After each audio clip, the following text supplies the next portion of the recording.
थे। तो कहा ठीक है वहीं चलते हैं। तो सब ग्वाल वालों ने अपने सब सामान को जमाया है बैलगाड़ियों में और बैलगाड़ियों में लेकर के अब वृंदावन की ओर जा रहे हैं। सब ग्वाल वाल वृंदावन की ओर जा रहे हैं। सबने बढ़िया बढ़िया तैयारी कर ली और वृंदावन की तरफ जा रहे हैं।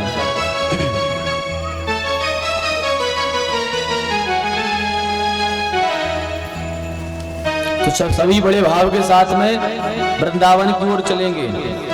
देखो जो जो शरीर से गया हो उसे तो वहां का आनंद पता है, जो जो शरीर से गया हो उसे वृंदावन का आनंद पता है कि आनंद क्या है वहां का। पर जो नहीं गया है वो भजन के द्वारा भगवान का कीर्तन करते हुए बड़े भाव से नाचते हुए चलेगा। चलो रे मन श्री वृंदावन धाम, चलो रे मन श्री वृंदावन धाम, रटेंगे राधे राधे नाम, मिलेंगे कुंज बिहारी और काम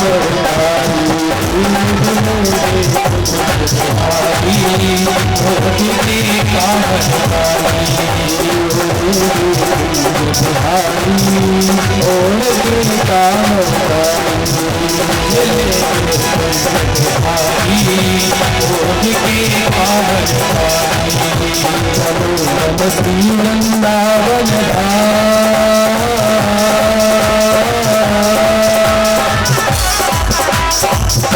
चलो श्री वृंदावन धाम, रटेंगे राधे राधे नाम, मिलेंगे कुंज बिहारी और काम मिलेंगे कुंज बिहारी और काम रहो वृंदावन धाम की।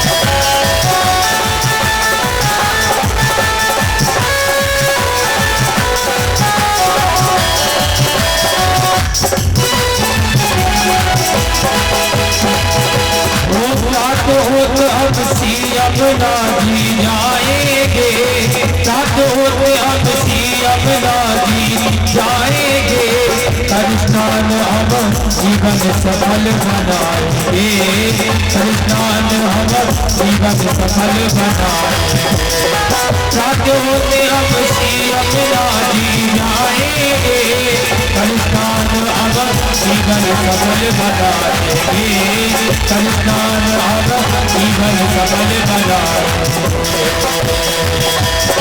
पूर्ण हो सबका,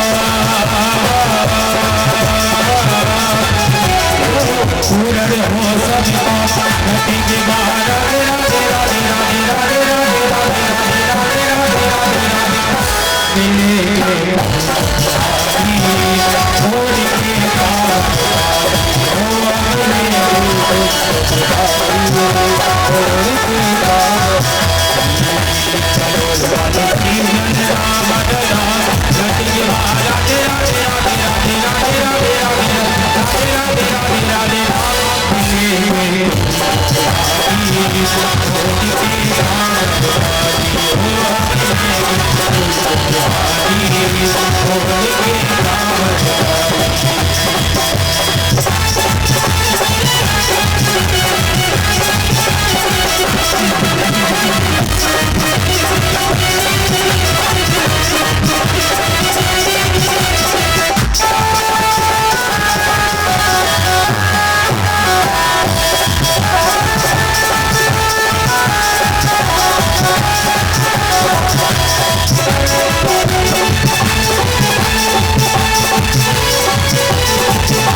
के, श्री राधा नाम के, वृंदावन धाम के, श्री राधा नाम के।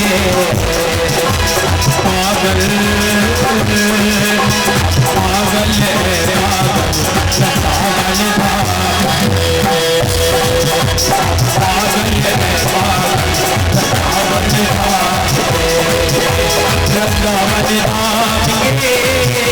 श्री राधा नाम के, वृंदावन धाम के, श्री राधा नाम के।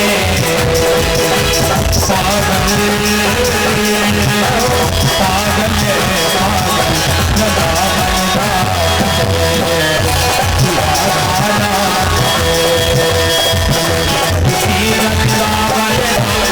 वृंदावन धाम के, श्री राधा नाम के।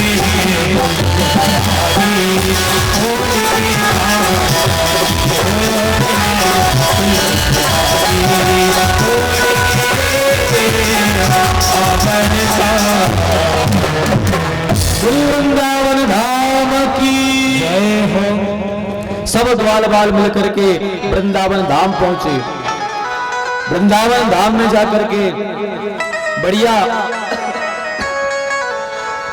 भगवान ने बछड़ों को जलाना प्रारंभ किया। गोपाष्टमी के दिन से भगवान ने गौ माता गौचारण लीला प्रारंभ की, जो गोपाष्टमी भी निकल के गई है। 1 तारीख को थी गोपाष्टमी। उस दिन से भगवान ने गौ माता की सेवा करना प्रारंभ किया है। देखो एक प्यारी प्यारी बात बताएं, भगवान जब तक ब्रज में रहे तब तक भगवान ने ब्रज में कभी खड़ाओं में चप्पल नहीं पहनी। कभी भी भगवान ने अपने पैरों में चप्पल या खड़ाओं को नहीं पहना। क्यों नहीं पहना? किसी ने कहा कि आप खड़ाओं में चप्पल क्यों नहीं पहनते? तो भगवान कहते हैं हम ये इसलिए नहीं पहनते खड़ाऊ और चप्पल, क्योंकि हमारी गौ माता बिना चप्पल के घूमा करती है, बिना खड़ाओं के घूमती है। हमारी गौ माता तो चप्पल या खड़ाऊ पहनती नहीं है। तो जब हमारी गौ माता नहीं पहनती तो हम क्यों पहने फिर? हाँ, यदि हमको पहनानी है तो पहले गौ माता को चप्पल बनाओ या खड़ाऊ बनाओ। जब वो पहन लेगी तो हम भी पहनेंगे। भगवान ने इस कारण से ब्रज में कभी खड़ाऊ या चप्पल नहीं पहनी। भगवान नंगे पैर भागे हैं। इसलिए पता है, जब हम अध्ययन करने जाते थे वृंदावन में, पढ़ाई करने जाते थे, तो जहां हम रहते थे वहां और भी विद्यार्थी रहते, हमसे सीनियर रहते थे, 10-10, 20-20 साल बड़े बड़े। तो एक भैया रहते थे, तो उन्होंने कहा था कि भागवत जी जो है पढ़ने से नहीं आएंगे। भागवत को कितना भी पढ़ लो, पढ़ने से नहीं आती भागवत। फिर हमने कहा भैया पढ़ने से नहीं आती तो भर कैसे आएगी भागवत? हम तो अभी तो यही जानते थे कि भाई भागवत पढ़ने आते हैं वृंदावन और पढ़ करके व्यक्ति करते हैं भागवत। तो बोले पढ़ी नहीं जाती फिर क्या करे जाते? बोले यहाँ तो उन्होंने एक वाक्य कहा था, बोले जिस दिन पैर पे पैर पड़ गया, उन्होंने कहा जिस दिन पैर पे पैर पड़ गया उस दिन समझो अपने आप भागवत तो अंदर बैठ जाएगी। तो हमने कहा भैया पैर पे पैर पड़ना क्या होता? तो बोले जी नहीं बताएंगे हम। उन्होंने जी नहीं बताया। बोले गुरु जी से पूछ के आइए अपने जो पढ़ा था तुम्हें। मजाक ये थे। बोले गुरु जी से पूछ के आना, हम नहीं बताएंगे पैर पे पैर पड़ाना क्या होता है। अब पहले तो हम लोग ने सोचा गुरु जी से पूछे या ना पूछे। अभिषेक भाई के भी साथ में इनने भी सुनी थी पैर पे पैर पड़े की बात। दोनों जन हम लोग साथ में रहते। गुरु जी से भी नहीं पूछी हमने, गुरु जी से पूछे। सुना गुरु जी डांटेंगे भैया जी क्या पूछ रहे। फिर तो कुछ दिन हो गए, महीने हो गया, तो हमने कहा भैया आप बता दो आप कि पैर पे पैर पड़ना होता क्या है। हम लोगों ने कहा गुरु जी से पूछे, नहीं पूछे भैया आप ही बता दो आप। तो उन्होंने कितना अच्छा भाव कहा। बोले भगवान यहाँ 11 वर्ष 56 दिन तक रहे हैं ब्रज में।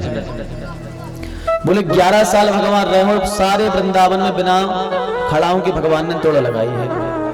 बिना खड़ाओं जूता चप्पल के भगवान पैदल चले हैं। यह रज भी धन्य है यहाँ की, भगवान के चरणों का स्पर्श हुआ है। तो बोले भगवान जब यहाँ चले हैं तो भगवान के निशान बने होंगे, कहीं ना कहीं तो भगवान का पैर होगा, आज भी कहीं ना कहीं होगा। तो बोले जब तुम वृंदावन की परिक्रमा करोगे, विद्यालय जाओगे, बिहारी जी के दर्शन करने जाओगे और कहीं इत्तेफाक से ठाकुर जी का पैर पड़ा हो, और यदि इत्तेफाक से उसी के ऊपर तुम्हारा पैर पड़ गया तो समझो जिस दिन पैर पे पैर पड़ा उस दिन भागवत तुम्हारे हृदय में बैठ जाएगी। और सच कहूं तो शायद यही ठाकुर जी की कृपा है कि शायद ठाकुर जी के पैर पे पैर पड़ गया, क्योंकि भागवत पढ़ने का विषय तो है ही नहीं, भागवत पढ़ने का विषय थोड़ी है, भागवत तो हृदय से निकलती है, पढ़ के थोड़ी कोई बोल सकता है।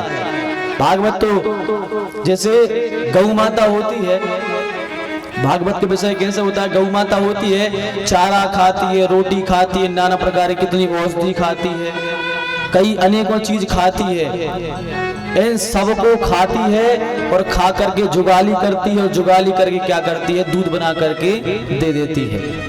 अब बताओ ऐसा तो होता नहीं कि घास का दूध अलग लगता हो, रोटी का दूध अलग होता हो, या अन्य पत्तियों का दूध अलग होता हो, सब दूध मिला के घास की तरह सफेद दूध दे देती है। ऐसे ही जो भागवत वाले होते हैं, ऐसे ही वह होते हैं जब ठाकुर जी कृपा हो जाती है तो जैसे घास रोटी गाय खाती है सब मिक्स कर लेती है, ऐसे ही नाना प्रकार के जो दृष्टांत है, नाना प्रकार की जो कथाएं हैं वे सब अंदर आ जाती हैं और सबको मिक्स करके सबको यहाँ वहाँ स्थापित करके जैसे गैया दूध देती है, एक ऐसे ही भागवत के रूप में भावी प्रकट हो जाती है, अंदर अपने आप अंदर आ जाती है, अंदर से अपने आप प्रकट हो जाती है। तो भगवान ने गोचारण लीला प्रारंभ की है।